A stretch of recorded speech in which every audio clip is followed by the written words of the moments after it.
സുരേന്ദ്രൻപിള്ള, ഇനിയുള്ള കാര്യം, കാരണം സ്ഥിതി കൂടുതൽ ഗുരുതരമാവുകയാണ്. കാരണം ഫൈൻഡിങ്സിലേക്ക് പോകുമ്പോൾ ഓരോന്ന് വരുന്ന കണ്ടെത്തലുകൾ ഞങ്ങളുടെ പ്രതിനിധികളാണ് കോടതിയിൽ നിന്ന് നൽകിക്കൊണ്ടിരിക്കുന്നത്. അത് തന്നെ പരിശോധിക്കുമ്പോൾ ഇപ്പോൾ വന്ന 11 മണിക്ക് വന്ന വിധിയുടെയൊക്കെ തന്നെ മാധ്യമങ്ങളിലൂടെ അറിഞ്ഞ ആക്കം കൂടുകയാണ്. ഈ ലാഘവത്തോടെ ഹിയർസേ എന്ന് തള്ളിക്കളയാൻ മുഖ്യമന്ത്രിക്കോ അല്ലെങ്കിൽ ഈ പറയുന്ന കെ മാണിക്കോ കഴിയത്തില്ല. ആ ഒരു സാഹചര്യത്തിലേക്ക് പോകുന്നു. ഇവിടെ ഞാൻ ഒറ്റ കാര്യം ചോദിച്ചോട്ടെ, മാണിയുമായി വളരെ അടുപ്പമുണ്ടായിരുന്ന ഒരു വ്യക്തിയാണല്ലോ താങ്കൾ. ഇത്തരം സന്ദർഭങ്ങളിലൂടെ അല്ലെങ്കിൽ ഇത്രത്തോളം അല്ലാത്ത ചില സാഹചര്യങ്ങളെങ്കിലും മാണിക്ക് ജീവിതത്തിൽ കെ മാണിക്ക് നേരിടേണ്ടി വന്നിട്ടുണ്ട്. ആ ഘട്ടത്തിലൊക്കെ എടുത്ത സമീപനങ്ങൾ ഇന്നത്തെ സാഹചര്യവുമായി ചേർത്ത് വായിക്കുമ്പോൾ പിൻബലം, പിൻശക്തി എവിടെ നിന്നാണ് ലഭിക്കുന്നത് അദ്ദേഹത്തിന്? ഇത്തരം കാര്യങ്ങളെ നേരിടാനുള്ള ഒരു സ്വസിദ്ധമായ ശൈലി കെ മാണിക്ക് ഉണ്ടോ? ഈ പറയുന്ന ഞാൻ ചേർത്ത് വയ്ക്കുന്നത്, ഘടകകക്ഷികളിൽ ഇന്ന് ലീഗ് വ്യക്തമായൊരു അഭിപ്രായത്തിലേക്ക് വന്നിട്ടില്ല. വിധി സ്വാഗതം ചെയ്യുന്നു. അതിനപ്പുറവും അവരുടെ ഇടയിൽ അഭിപ്രായ വ്യത്യാസങ്ങളുണ്ട്. UDF-ൽ പല കക്ഷികൾക്കും ഇന്നത്തെ സാഹചര്യത്തിൽ മാണിയെ ചുമക്കുന്നത് തന്നെ വലിയൊരു പതനത്തിലേക്ക് എത്തും എന്ന ഒരു ബോധ്യം പലരും പറയാതെ പറയുന്നുണ്ട്, രഹസ്യമായി, മാധ്യമങ്ങളിലൂടെ അല്ലെങ്കിലും. ജോസഫ് പുതുശ്ശേരി പറഞ്ഞല്ലോ, ഇവിടെ ഉത്തരവാദിത്തപ്പെട്ടവർ പറഞ്ഞു. അവർ ഉത്തരവാദിത്തപ്പെട്ടവർ തന്നെയാണ്. അവരുടെ ബാക്ക് വശമുള്ള അവരുടെ വക്താക്കളടക്കം പ്രതികരിക്കാത്ത ഒരു സാഹചര്യത്തിലേക്ക് പോകുന്നു. എ ഗ്രൂപ്പിൽ വലിയ തോതിലുള്ള ഭിന്നത രൂപപ്പെടുന്നു. ഈ സാഹചര്യങ്ങളൊക്കെ വരുമ്പോൾ എന്താണ് ശരിക്കും മാണിയുടെ ഇപ്പോഴത്തെ ഒരു അവസ്ഥ? അല്ല, സ്വാഭാവികമായി ശ്രീ KM മാണി എന്ന് പറയുന്ന കേരളത്തിൻ്റെ ധനകാര്യ വകുപ്പ് മന്ത്രി വലിയ പ്രതിരോധത്തിലാണ് ഇപ്പോൾ. കാരണം എന്താണെന്നറിയാമോ? ഇപ്പോൾ തന്നെ ഞാൻ പറഞ്ഞില്ലേ, ഒറ്റ കോൺഗ്രസ്സുകാരൻ ഇതുവരെയും ഒരു പരസ്യമായ പ്രതികരണത്തിന് വന്നിട്ടില്ല. അപ്പം ഉമ്മൻചാണ്ടി മുഖ്യമന്ത്രി, KPCC പ്രസിഡന്റ് VM സുധീരൻ, ഇങ്ങനെയുള്ള ആളുകൾ പ്രതികരിക്കുന്നത് പോലെ സാധാരണ ഇങ്ങനെയല്ലല്ലോ. ഇപ്പോൾ മറിച്ചാണ് ഇവിടെ സംഭവിച്ചിരിക്കുന്നതെങ്കിൽ, അതായത് വിജിലൻസ് കൊടുത്ത റിപ്പോർട്ട് കോടതി അംഗീകരിച്ചിരുന്നുവെങ്കിൽ എത്ര കോൺഗ്രസ്സുകാരിപ്പോൾ ചർച്ചയ്ക്ക് വേണ്ടി കേരളം ഈ എല്ലാ ചാനലുകളും വന്നേനെ? എന്താ വരാത്തതിൻ്റെ കാര്യം എല്ലാവർക്കും അറിയാം. പിന്നെ ഈ ഘട്ടത്തിൽ, ആ സന്നിഗ്ധമായ ഒരു ഘട്ടത്തിൽ രാജിവെച്ചാൽ ഇത് ഈ 2-ാം തീയതി 5-ാം തീയതി നടക്കുന്ന തെരഞ്ഞെടുപ്പിനെ ഭയങ്കരമായി ബാധിക്കും എന്നുള്ള കാര്യത്തിൽ യാതൊരു തർക്കവുമില്ല. അതുകൊണ്ട് ഒരു കാരണവശാലും അവർ ഇപ്പോൾ രാജിവെക്കാൻ ഒരു പക്ഷേ ഉമ്മൻചാണ്ടി തന്നെ സമ്മതിക്കത്തില്ല. മുഖ്യമന്ത്രി എന്നുള്ള നിലയിൽ അദ്ദേഹം തന്നെ സമ്മതിക്കത്തില്ല. കാരണം അതിന് വേറൊരു ശ്രീ ശാസ്ത്രമംഗലം അജിത്ത്, ഒപ്പം സുരേന്ദ്രൻപിള്ള. കാരണം വലിയ വ്യക്തമായ കോടതിയുടെ വിധിപ്പകർപ്പിൻ്റെ വ്യക്തമായ ഉള്ളടക്കം, പരാമർശങ്ങളടക്കം നമുക്ക് പീപ്പിൾ TVയുടെ ലഭ്യമായിക്കൊണ്ടിരിക്കുന്നു. ഏറ്റവും പുതുതായി വരുന്നത് അന്വേഷണ ഉദ്യോഗസ്ഥനെ അവഗണിച്ചിരിക്കുന്നു എന്ന വ്യക്തമായ പരാമർശം വിധി പകർപ്പിൽ പറയുന്നു കോടതി. അവിടെ യാതൊരു അഭ്യൂഹങ്ങളുടെയും അടിസ്ഥാനമില്ല, യാതൊരു കൂട്ടിച്ചേർക്കലോ വെള്ളം ചേർക്കലോ അല്ല, കോടതിയിൽ നിന്ന് വരുന്ന വിവരമാണ്. അതിനെ ദുർവ്യാഖ്യാനിക്കേണ്ട യാതൊരു സാഹചര്യമില്ല, അതിലേക്ക് കടക്കാനും പാടുള്ളതല്ല. അന്വേഷണ ഉദ്യോഗസ്ഥനെ കേസിൽ നിന്നും മാറ്റി നിർത്തിയിരിക്കുന്നു. അവിടെ ഇടപെടൽ, ഭരണകൂട ഇടപെടലുകൾ എന്നുകൂടി പരാമർശിച്ചിരിക്കുന്നു. അതിൻ്റെ വ്യക്തമായ രൂപം നമ്മളിലേക്ക് എത്തും. കാരണം ആ രീതിയിൽ കോടതി പോയിട്ടുണ്ടെങ്കിൽ ഗുരുതരമാണോ ശാസ്ത്രമംഗലം അജിത്ത്? ഇതിൻ്റെ ലൈറ്റിൽ വേണം, കഴിഞ്ഞ ജൂൺ മാസത്തിൽ ഹൈക്കോടതിയുടെ ജസ്റ്റിസ് അലക്സാണ്ടർ തോമസിൻ്റെ ഒരു ജഡ്ജ്മെൻ്റ് ഉണ്ടായിരുന്നു. ഞാൻ നേരത്തെ അത് പറഞ്ഞു. ഇപ്പോൾ നമ്മളൊക്കെ വളരെ ഉണർന്ന് ചിന്തിക്കേണ്ട ഒരു സമയമാണത്. അദ്ദേഹം ആ ജഡ്ജ്മെൻറ്റിൽ പറഞ്ഞു, കേരളത്തിലെ വിജിലൻസ് ഡിപ്പാർട്ട്മെൻറ്റിന് should be given functional provisional autonomy and functional independence. ഈ വാക്കുകളാണ് ഇത് ഉപയോഗിച്ചത്. എന്നിട്ട് അദ്ദേഹം 2 ലോയേഴ്സിനെ അപ്പോയിൻറ്റ് ചെയ്തു, എമിക്കസ് ക്യൂറായിട്ട് 2 ലോയേഴ്സിനെ അപ്പോയിൻറ്റ് ചെയ്തു. എന്നിട്ട് they were asked to give recommendations. എന്തൊക്കെ ഫങ്ഷണൽ ഓട്ടോണമിക്കും ഫങ്ഷണൽ ഇൻഡിപെൻഡൻസിനും വേണ്ടി പ്രൊവിഷണലായിട്ട് കൊടുക്കാൻ വേണ്ടിയിട്ട് എന്തൊക്കെ റെക്കമെൻഡേഷൻസ് വേണം.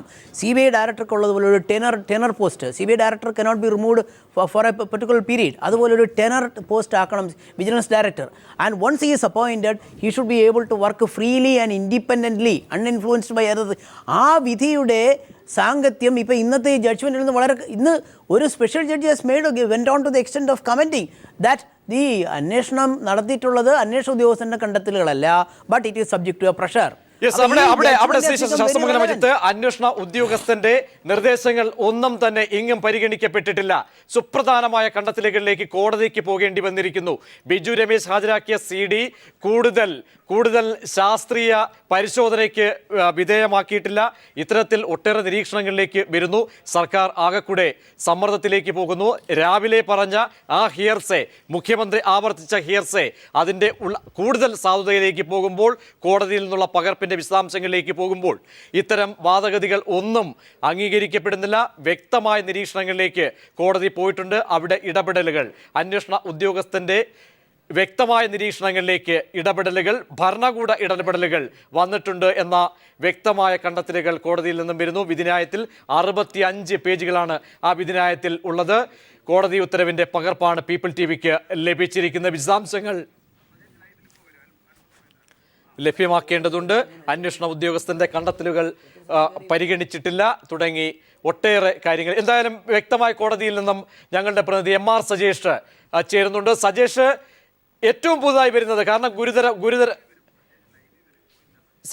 സജേഷിലേക്ക് പോകാം. അല്പസമയത്തിനകം ഇതിൻ്റെ വിധിയുടെ കൂടുതൽ കാര്യങ്ങൾ ലഭ്യമാകും. വിധിന്യായത്തിൽ 65 പേജുകളാണുള്ളത്.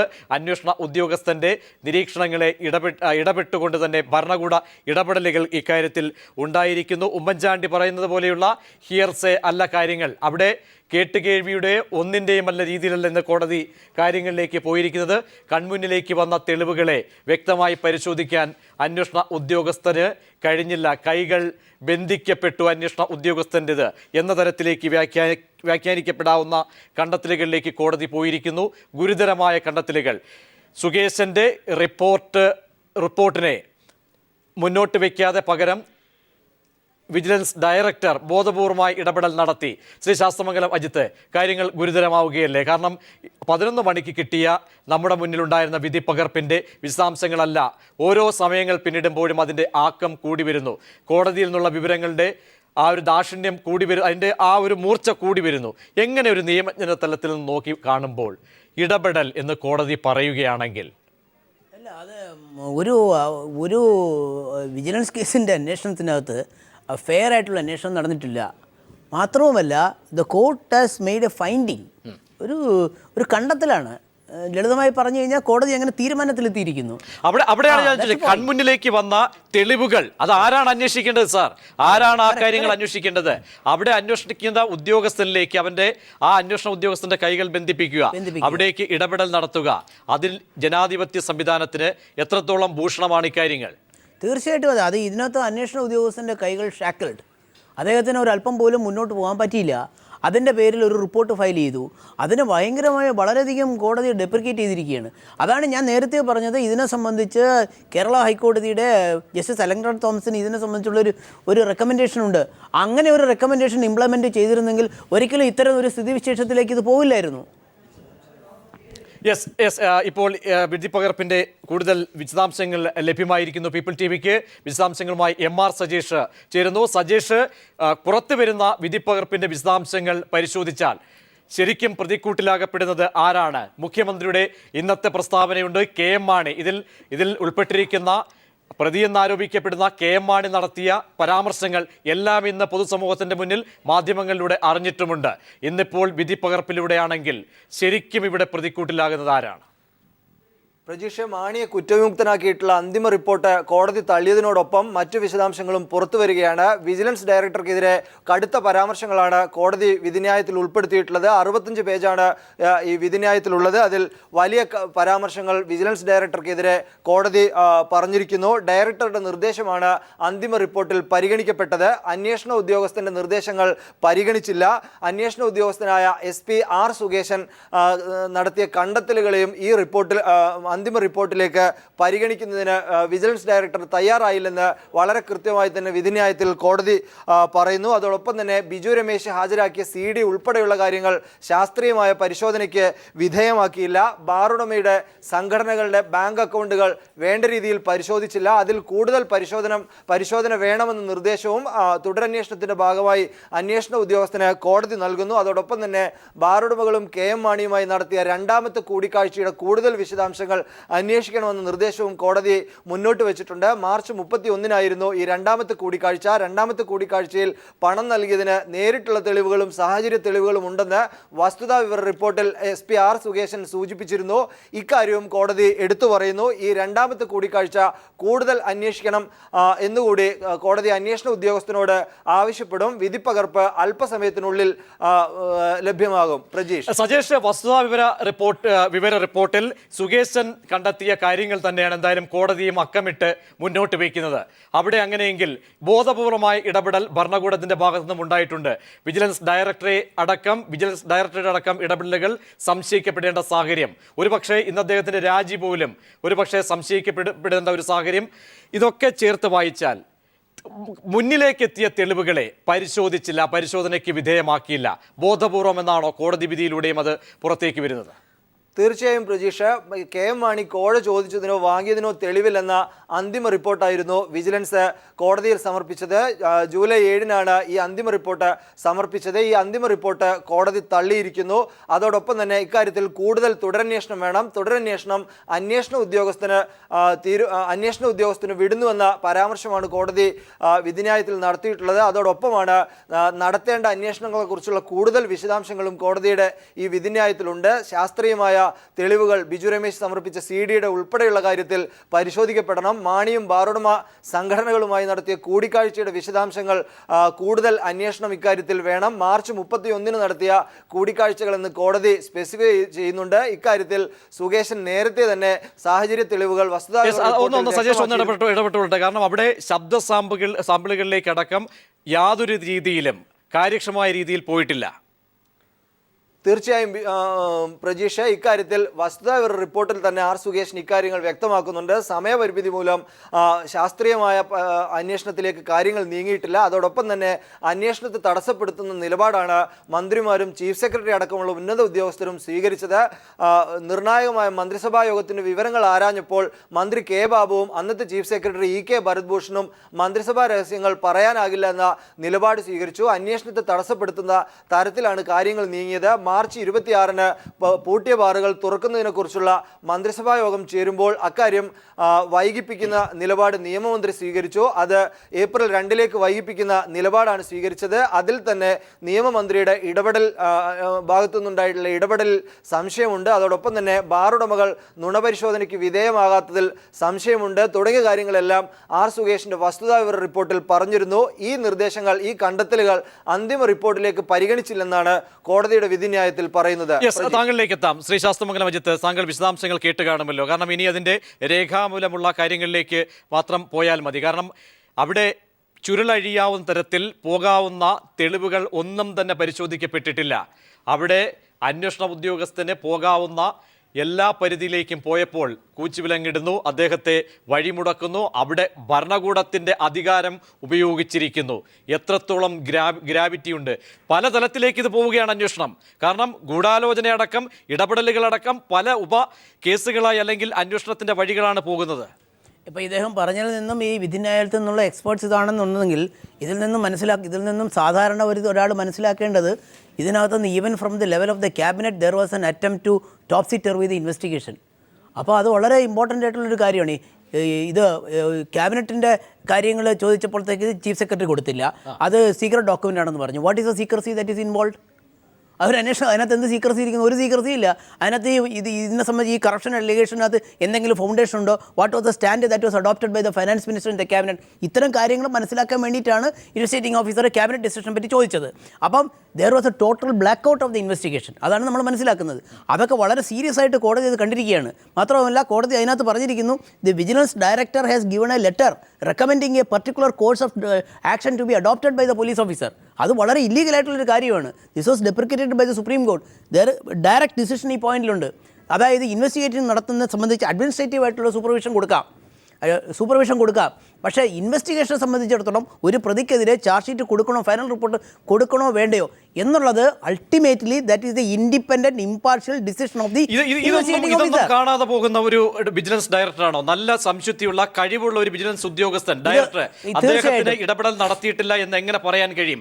അദ്ദേഹത്തിന്റെ കീഴുദ്യോഗസ്ഥനെ കണ്ടെത്താവുന്ന കീഴുദ്യോഗസ്ഥന്റെ ഫൈൻഡിങ്സുകൾ ഒരു വിജിലൻസ് ഡയറക്ടർ ഇടപെട്ടിട്ടേയില്ല എന്ന് പറയുന്നുണ്ടെങ്കിൽ അത് ഇന്നിപ്പോൾ ഈ പുറത്തു വരുന്ന കാര്യങ്ങളിലൂടെ കോടതിക്ക് ആ നിഗമനങ്ങളിലേക്ക് പോയാൻ കഴിഞ്ഞിട്ടുണ്ടെങ്കിൽ അത് പൊള്ളയാണെന്ന് വ്യക്തമാകുന്നു. തീർച്ചയായിട്ടും പൊള്ളയാണ്. അതുകൊണ്ടാണല്ലോ അദ്ദേഹം ഇതിൽ നിന്നും ഈ പോസ്റ്റിൽ നിന്നും മാറി നിൽക്കാനായിട്ട് സന്നദ്ധ പ്രകടിപ്പിച്ചതിന്റെ കാരണം ഹി ഈസ് ഗിൽറ്റി. ചെയ്തു പോയ തെറ്റിന്റെ പശ്ചാത്തലം ഇത്തരത്തിലുള്ള ഒബ്സർവേഷൻസ് ജഡ്ജ്മെന്റ് ഉണ്ടാവുന്ന സത്യത്തിൽ ഐ എം റിയലി സർപ്രൈസ്ഡ്. ഒരു വളരെ ഗുരുതരമായ ഒരു കാര്യമാണ്. The court is saying that the top man, വിജിലൻസിലെ ഏറ്റവും മുകളിലിരിക്കുന്ന ഒരാൾ, he has made the investigation to go in a particular line. What is his business? ഇത് how are people going to look at this? Yes, തീർച്ചയായും. ശ്രീ മായിൻ ഹാജി, താങ്കൾ telephone ലൈനിലുണ്ടോ? ശ്രീ മായിൻ ഹാജി, ഇപ്പോൾ ഏറ്റവും പുതിയ വിവരങ്ങളാണ് നമുക്ക് പീപ്പിൾ ടി വിയിലൂടെ കോടതി വിധിയുടെ വ്യക്തമായ കാര്യങ്ങൾ കോടതി അടിവരയിടുന്ന ഘടകങ്ങളാണെന്ന് പീപ്പിൾ ടി വി പുറത്തിപ്പോൾ വിട്ടിരിക്കുന്നത്. വളരെ ചുരുങ്ങിയ സമയങ്ങൾ ഇടവേളയിൽ കൂടിയാണ് നമുക്ക് കോടതിയുടെ കാര്യമാണ്, വിധി പകർപ്പിൻ്റെ പൂർണ്ണ വിവരങ്ങൾ നമ്മിലേക്ക് എത്തുന്നത്, പ്രേക്ഷകരിലേക്ക് എത്തുന്നത്. അവിടെ എത്തുമ്പോൾ അന്വേഷണ ഉദ്യോഗസ്ഥന് മേൽ കടുത്ത സമ്മർദ്ദമുണ്ടായിരുന്നു. വിജിലൻസ് ഡയറക്ടർ ഇടപെട്ടു, ഭരണകൂട ഇടപെടൽ ഉണ്ടായിരിക്കുന്നു എന്ന് കോടതിക്ക് പോലും പറയേണ്ടി വരുന്നുണ്ടെങ്കിൽ അതിനെ ലാഘവത്തോടുകൂടി തള്ളിക്കളയാൻ കഴിയുമോ? ഗൗരവത്തോടുകൂടി കാണേണ്ട വിഷയമല്ലേ ശ്രീ മായിൻ ഹാജി? അല്ല, ഈ അന്വേഷണത്തില് ഗവൺമെന്റ് ഇടപെട്ടു അല്ലെങ്കിൽ വിജിലൻസ് ഡയറക്ടർ ഇടപെട്ടു എന്നുള്ള പരാമർശമൊന്നും കോടതി നടത്തിയതായിട്ട് എനിക്കറിയില്ല. അങ്ങനെ പറഞ്ഞിട്ടുമില്ല. ഇത് ചില കാര്യങ്ങളിലൊക്കെ ഒന്നുകൂടി വ്യക്തത വരുത്തേണ്ടതുണ്ട്. അന്വേഷണം എന്ന് പറയുമ്പോൾ അത് ശ്രീ മായിൻ ഹാജി, അതിന്റെ വ്യക്തമായ വിവരങ്ങൾ താങ്കളിലേക്ക് പകർന്നു നൽകേണ്ടതുണ്ട്. കോടതിയിൽ നിന്നുള്ള ഞങ്ങളുടെ പ്രതിനിധി അദ്ദേഹം കൂടി നമ്മോടൊപ്പം ചേരുന്നുണ്ട്. ഇപ്പോൾ MR സജേഷ് ചേരുന്നത്. സജേഷ്, കോടതിയിൽ എന്തായാലും കലർപ്പ് വരുത്തേണ്ട സാഹചര്യമില്ല, അത് പാടുള്ളതുമല്ല, അത് അനുവദനീയമല്ല, അല്ലെങ്കിൽ അതിന്റെ പ്രത്യാഘാതങ്ങൾ വേറെയുമാണ്. വ്യക്തമായി അവിടെ നിന്നും വരുന്ന രേഖകൾ അനുസരിച്ച് നമുക്ക് നൽകാൻ കഴിയുന്ന വിവരങ്ങൾ. മൈനാജി, കോടതിയുടെ വിധിന്യായത്തിൽ കൃത്യമായി പറയുന്നു, വിജിലൻസ് ഡയറക്ടർ വിൻസൻ പോളിന്റെ നിർദ്ദേശമാണ് അന്തിമ റിപ്പോർട്ടിൽ പരിഗണിക്കപ്പെട്ടത്. അന്വേഷണ ഉദ്യോഗസ്ഥനായ SP R സുകേഷിന്റെ നിർദ്ദേശങ്ങൾ പരിഗണിച്ചില്ല. ഇതാണ് ഇക്കാര്യത്തിൽ കോടതി നടത്തിയിട്ടുള്ള പരാമർശം. അതായത് വസ്തുതാവിവര റിപ്പോർട്ടിൽ അന്വേഷണ ഉദ്യോഗസ്ഥൻ നടത്തിയ കണ്ടെത്തലുകൾ മാണിയെ പ്രോസിക്യൂട്ട് ചെയ്യാൻ തെളിവുണ്ട് എന്ന തരത്തിലായിരുന്നു. ആ റിപ്പോർട്ട് പിന്നീട് പുറത്തു വരികയും ചെയ്തതാണ്. ആ റിപ്പോർട്ടിലെ നിർദ്ദേശങ്ങൾ പരിഗണിക്കാതെ വിജിലൻസ് ഡയറക്ടർ തൻ്റെ നിർദ്ദേശങ്ങളാണ് അന്തിമ റിപ്പോർട്ടിൽ നിർദ്ദേശിക്കപ്പെട്ടത്, അന്തിമ റിപ്പോർട്ടിൽ പരിഗണിക്കപ്പെട്ടത് ഡയറക്ടറുടെ നിർദ്ദേശമാണ് എന്ന പരാമർശമാണ് വിധിന്യായത്തിലുള്ളത്. ശ്രീ മായിൻ ഹാജി, കേട്ട് കാണുമല്ലോ, ഒന്നും കാണാതെ ഒരു കോടതി മുൻവിധിയുടെ കാര്യങ്ങളെ സമീപിക്കുമോ? ശ്രീ മായിൻ ഹാജി, താങ്കളെ പോലെ കാര്യങ്ങളെ വിവക്ഷിക്കാൻ ബോധവും അതുപോലെ വ്യക്തിത്വമുള്ള ഒരു വ്യക്തിയിൽ നിന്നും അത്തരത്തിലുള്ള ഒരു മറുപടി പ്രതീക്ഷിക്കുന്നു. കൈരളി പീപ്പിൾ TV മാത്രമല്ല ഒന്ന് കണ്ടത്, എല്ലാ ടെലിവിഷൻ ചാനലുകളും ഞാനിങ്ങനെ മാറി ശ്രീ മായിൻ ഹാജി, ഇപ്പോൾ പുറത്ത് ദയവായി ഇടപെട്ടുകൊള്ളട്ടെ. താങ്കൾ തുടക്കത്തിലെ വിയോജിപ്പ് രേഖപ്പെടുത്തിക്കൊണ്ട് പറയുകയാണ്, ആ 11 മണിക്കോ 12 മണിക്കോ 2 മണിക്കോ താങ്കൾ കണ്ട ടെലിവിഷൻ ചർച്ചകളുടെ വിവരങ്ങളല്ല, ഇപ്പോഴാണ് എല്ലാ മാധ്യമങ്ങളിലൂടെയും ഇക്കാര്യങ്ങൾ അതിന്റെ പൂർണ്ണ വിവരങ്ങൾ പുറത്തു വരുന്നത്. അതിൽ നിന്നാണ് ഇതിന്റെ ആക്കം വർദ്ധിക്കുന്നത്. രാവിലെ 11 മണിക്ക് കണ്ട വിധിന്യായത്തിലെ വിവരങ്ങളല്ല ഇപ്പോൾ ലഭിക്കുന്നത്. ആ ലഭിച്ചുകൊണ്ടാണ് ആ ചോദ്യം ഞാൻ താങ്കളോട് ചോദിച്ചത്. ഞാൻ ഇപ്പോഴും അത് കണ്ടുകൊണ്ടിരിക്കുക. നിങ്ങളുമായിട്ടുള്ള ചർച്ചയ്ക്ക് വേണ്ടി മാത്രം അത് തൽക്കാലം നിർത്തിയതാ. അതല്ല, ഞാൻ ഇപ്പോഴും കണ്ടുകൊണ്ടിരിക്കുകയാണ്. എല്ലാ ചാനലും ഞാൻ മാറി കാണുന്നുണ്ട്. അതിലൊന്നും KM മാണി കുറ്റക്കാരനാണ് എന്നൊരു പരാമർശം പോലെ എവിടെ ശ്രീ മായിൻ ഹാജി അങ്ങനെയല്ലല്ലോ, അങ്ങനെ ഇവിടെ പരാമർശിക്കപ്പെട്ടിട്ടില്ലല്ലോ. ഞാൻ പറഞ്ഞു കഴിയട്ടെ. ഈ കേസിലെ അന്വേഷണ ഘട്ടത്തിൽ പല ഘട്ടത്തിലുള്ള ചില വിവരങ്ങൾ ദയവായി അങ്ങ് തിരുത്തണം, അങ്ങേ പോലെയുള്ള രാഷ്ട്രീയ തിരുത്തണം. കാരണം അങ്ങനെ ഒരു വാചകം പീപ്പിൾ TVയിലൂടെ നൽകിയിട്ടില്ല. ഇവിടെ ഞങ്ങൾ പറഞ്ഞത് KM മാണി കുറ്റക്കാരനാണെന്ന് പറഞ്ഞിട്ടില്ല എന്ന് ഞാൻ പറഞ്ഞിട്ടില്ല. പക്ഷെ കോടതി ഇക്കാര്യത്തിൽ KM മാണിയെ കുറ്റപ്പെടുത്തിയിട്ടില്ല. കൂടുതൽ ചില കാര്യങ്ങളിൽ കൂടുതൽ ഒരു വ്യക്തത വേണ്ടതുണ്ട്, അതിന് കൂടുതൽ അന്വേഷണം ആവശ്യമുണ്ട് എന്നുള്ള തരത്തിലാണ് കോടതിയുടെ ഇന്നത്തെ വിധി ഞാൻ മനസ്സിലാക്കുന്നത്. അതിൽ ചില ഘടകങ്ങളൊക്കെ കോടതി പ്രത്യേകം എടുത്തു പറഞ്ഞിട്ടുണ്ട്. ചില CD കൂടുതൽ പരിശോധിക്കേണ്ടതുണ്ട്. ബിജു രമേശിന്റെ ശബ്ദരേഖകളതിനെ സംബന്ധിച്ച് കൂടുതൽ പരിശോധിക്കേണ്ടതുണ്ട്. ശ്രീ മായിൻ ഹാജി, കോടതിക്ക് പറയാൻ കഴിയുന്ന ഏറ്റവും മാന്യമായ ഭാഷയിലല്ലേ കോടതി പറഞ്ഞിരിക്കുന്നത്? അതല്ലാതെ മാണിയുടെ പേര് പറയുകയോ അല്ലെങ്കിൽ അത്തരം വഴികളിലൂടെയാണ് കോടതി പോകേണ്ടതുണ്ടായിരുന്നോ? വ്യക്തമായ കാര്യങ്ങൾ നമ്മുടെ മുന്നിലുണ്ടല്ലോ. ഇനി വ്യാഖ്യാനിക്കേണ്ടതൊക്കെ തന്നെ നമ്മൾ തന്നെയാണ്. അല്ല, കോടതി പറഞ്ഞത് പൂർണ്ണമായി അംഗീകരിക്കുന്നവരാണ് ഞങ്ങള്. കോടതി പറഞ്ഞത് അംഗീകരിക്കുന്നു, കോടതിയെ ബഹുമാനിക്കുന്നു. കോടതി പറഞ്ഞത് നിങ്ങൾ പ്രചരിപ്പിക്കുന്നത് പോലെയുള്ള ഒരു കാര്യമല്ല കോടതി പറഞ്ഞത്. കോടതി മാണി സാറിനെ സംബന്ധിച്ച് ഇന്ന് കാര്യമായ ഒരു പരാമർശം പോലും നടത്തിയിട്ടില്ല. ബഹുമാനപ്പെട്ട കോടതി പറഞ്ഞ കാര്യങ്ങൾ അന്വേഷണം കൂടുതൽ നടത്തേണ്ടതുണ്ടെന്ന്, അത് നടക്കട്ടെ. അത് നടന്നതിന് ശേഷം നമുക്ക് വ്യക്തമാക്കാലോ. അന്വേഷണം നടക്കട്ടെ. ഞങ്ങൾ അന്വേഷണത്തെ ഞങ്ങളുടെ ജനറൽ സെക്രട്ടറി സ്വാഗതം ചെയ്തിട്ടുണ്ട്. ശ്രീ മായിൻ ഹാജി, ഇൻവെസ്റ്റിഗേഷൻ ഓഫീസറുടെ കൈകളിലേക്കാണ് വന്നിരിക്കുന്നത് പന്ത്. നിഷ്പക്ഷമായി കാര്യങ്ങളെ അന്വേഷിപ്പിക്കാൻ നിങ്ങൾ തന്നെ അവസരം ഒരുക്കി കൊടുക്കുമോ ഈ സുകേശന്? തീർച്ചയായിട്ടും സുകേശൻ തന്നെ അന്വേഷിക്കും. ഇൻവെസ്റ്റിഗേഷൻ ഓഫീസർ സുകേഷ് തന്നെയാണല്ലോ. ഒരു ഘട്ടത്തിൽ പോലും ഗവൺമെന്റ് അത് മാറ്റിയിട്ടില്ല, അതിൽ ഇടപെട്ടിട്ടുമില്ല. തീർച്ചയായിട്ടും അന്വേഷണ ഉദ്യോഗസ്ഥൻ അന്വേഷിക്കട്ടെ. കോടതി പ്രത്യേകം പറഞ്ഞിട്ടുണ്ട്, അന്വേഷിക്കട്ടെ. അന്വേഷിച്ച് അതിനനുസരിച്ച് കാര്യങ്ങൾ നമുക്ക് പിന്നീട് വിലയിരുത്താം. അത് എന്ത് തന്നെയായാലും അന്വേഷണത്തിൽ കണ്ടെത്തുന്ന വിഷയം ഗവൺമെന്റ് അംഗീകരിക്കും, ഗവൺമെന്റിലെ മന്ത്രി അംഗീകരിക്കും. പ്രത്യേകിച്ച് മാണി സാർ ശ്രീ മായിൻ ഹാജി, അവിടെ വിചാരണ വേളയിൽ പോലും ഈ പറയുന്ന സുകേശന്റെ ഇടപെടലുകൾ അത് ഉൾക്കൊള്ളാൻ കഴിയുന്നതല്ല എന്ന് പ്രോസിക്യൂഷൻ പോലും കോടതിയിൽ പറഞ്ഞ സാഹചര്യം നമ്മുടെ മുന്നിലുണ്ട്. ഇന്നിപ്പോൾ ഈ രീതിയിലാണ് വന്നിരിക്കുന്നതെങ്കിൽ ഇൻവെസ്റ്റിഗേഷൻ ഓഫീസർക്കാണ് ഇത് മടക്കി നൽകിയിരിക്കുന്നത്. അവിടെ സുകേശൻ തന്നെ ആയിരിക്കുമോ പൂർണ്ണ അന്വേഷണ ചുമതല? അദ്ദേഹത്തിന് അതിനുള്ള അവസരം സ്വൈര്യമായി ചെയ്യാനുള്ള ഒരു സാഹചര്യം ഒരുക്കുമോ? ഇല്ല, ഇൻവെസ്റ്റിഗേഷൻ ഓഫീസർക്ക് ഇന്ന് വരെ സ്വതന്ത്രമായി അന്വേഷിക്കുവാനും അദ്ദേഹത്തിന്റെ കണ്ടെത്തൽ റെക്കോർഡാക്കുവാനും അത് സമർപ്പിക്കുവാനും കുറ്റപത്രത്തിൽ എഴുതുവാനും എല്ലാ അവകാശവും ഉണ്ടല്ലോ.